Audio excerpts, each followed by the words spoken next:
Yung tubo niya. Pero yung ugat niya, see?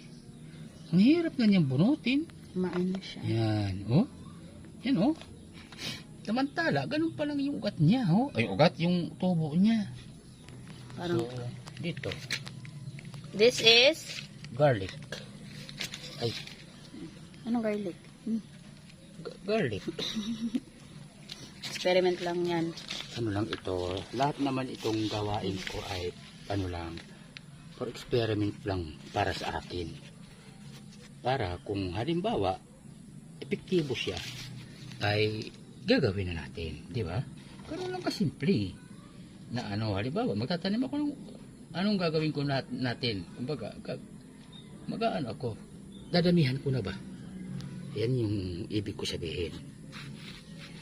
Pagka-epektibo. Eh, kung makaano ako ng ilang sako, edi okay. Yan. Kasi wala kaming lupa na kalawakan. Ganun lang yun.